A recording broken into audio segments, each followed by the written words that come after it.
Hello दोस्तों, good morning. आइए देखेंगे हम आज लाइट का तीसरा वीडियो, जिसमें पहले वीडियो में हमने डिस्कस किया था कि लाइट होता क्या है। दूसरे वीडियो में बताया हमने कि luminous source and non luminous source क्या होते हैं। तीसरे वीडियो में हम पढ़ेंगे लॉ ऑफ रिफ्लेक्शन या परावर्तन का नियम। परावर्तन के नियम क्या होते हैं देखते हैं। तो कल हमने बताया था कि परावर्तन क्या होता है जब किसी स्मूथ सरफेस पे लाइट स्ट्राइक करती है या गिरती है। When light falls on a smooth surface after it, if it goes back to that medium where it come, then this phenomena is called reflection of light. यानी प्रकाश की किरण जिस माध्यम से होकर आई है, अगर उसी माध्यम में किसी स्मूथ सरफेस या किसी चमकदार सतह से टकराकर वापस उसी माध्यम में चली जाती है, तो इसको कहते हैं लॉ ऑफ रिफ्लेक्शन मल्ली। ठीक है, इसको कहते हैं रिफ्लेक्शन। पूरे फेनोमेना को कहते हैं, देखो, यानी पूरी प्रक्रिया को कहते हैं रिफ्लेक्शन। ये है हमारी आपतित किरण, ये है हमारी परावर्तित, रिफ्लेक्ट हो गई परावर्तित किरण, ये है हमारा रिफ्लेक्टिंग सरफेस,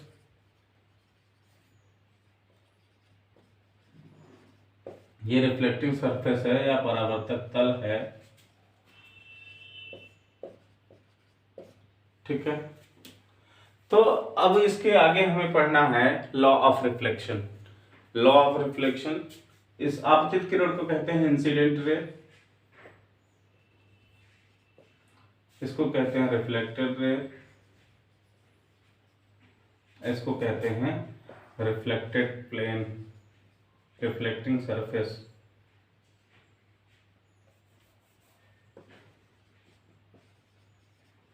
रिफ्लेक्टिंग सरफेस। ठीक है, तो अब हम पढ़ेंगे लॉ ऑफ रिफ्लेक्शन।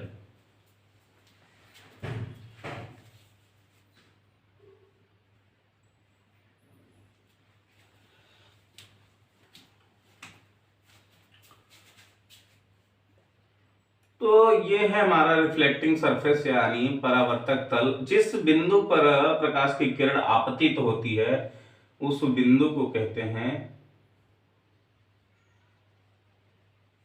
आपतन बिंदु। क्या कहते हैं? आपतन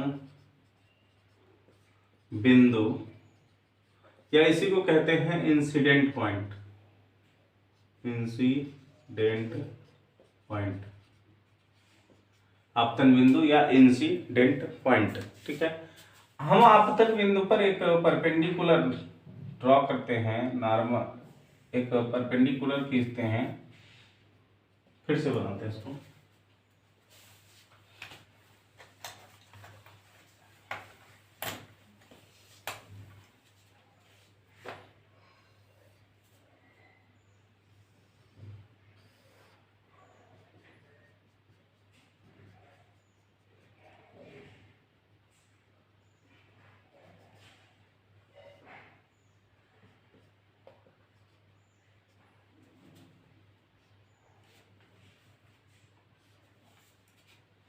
ये है हमारा रिफ्लेक्टिंग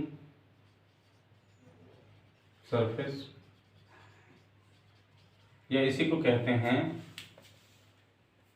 परावर्तक तल।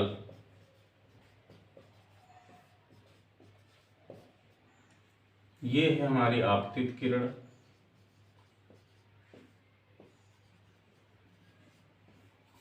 ये है परावर्तित किरण,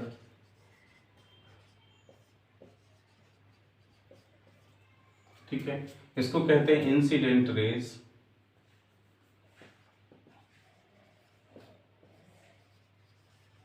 इसको कहते हैं रिफ्लेक्टेड रेज, इसको कहते हैं नॉर्मल या अभिलंब।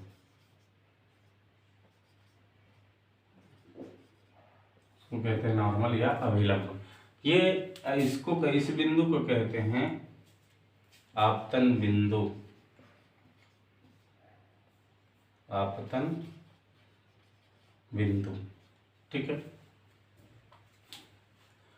तो हम देखेंगे एक स्मूथ सरफेस लिया हमने जो एक तरफ से पॉलिश्ड है या एक तरफ से पेंट किया गया है, दूसरी तरफ प्रकाश नहीं जा सकती।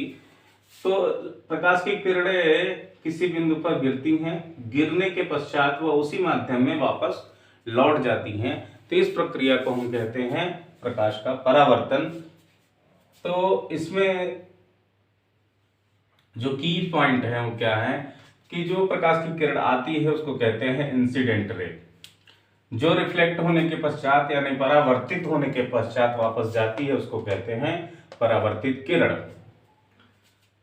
आपतन बिंदु पर एक सीधी रेखा परपेंडिकुलर यानी अभिलंब खींचते हैं हम, तो उसको कहते हैं अभिलंब। ठीक है, आपतन बिंदु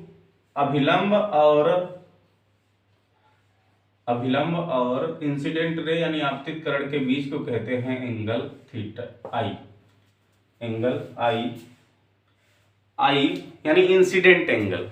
ठीक है, आपतन कोण, रिफ्लेक्टेड रे यानी परावर्तित किरण तथा अभिलंब के बीच में जो एंगल है उसे कहते हैं आर यानी रिफ्लेक्टेड एंगल। ठीक है, इंसिडेंट एंगल, रिफ्लेक्टेड एंगल। अब हम जानेंगे कि लॉ ऑफ रिफ्लेक्शन क्या होता है। तो हेडिंग है लॉ ऑफ रिफ्लेक्शन।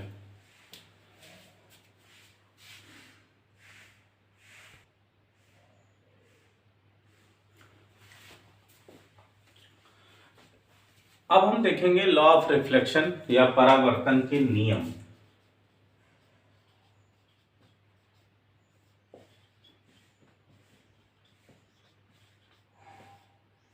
परावर्तन के नियम क्या हैं?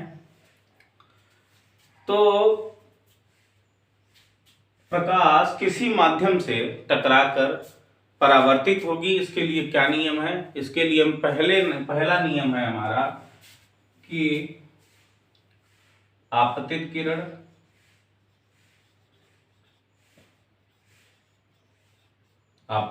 यानी ये, दूसरा परावर्तित किरण,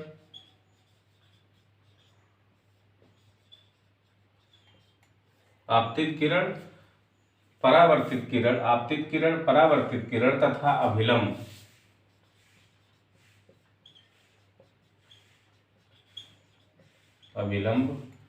तीनों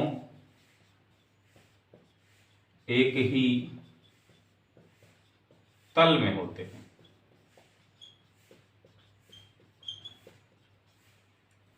ये आपतित किरण है,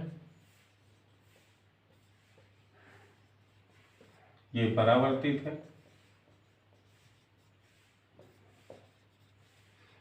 और ये अभिलंब है।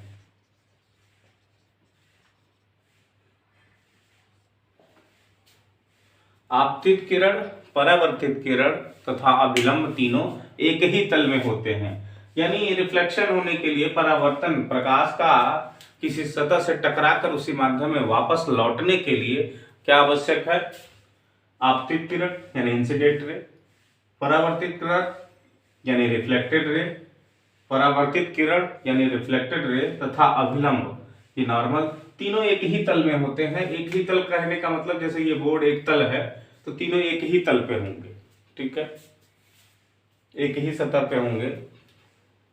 ठीक, उसके बाद दूसरा लॉ है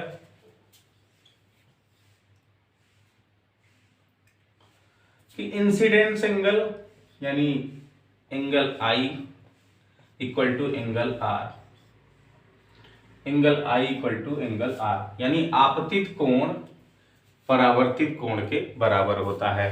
incidence angle I is equals to reflected angle. तो ये दो लॉ होते हैं परावर्तन के।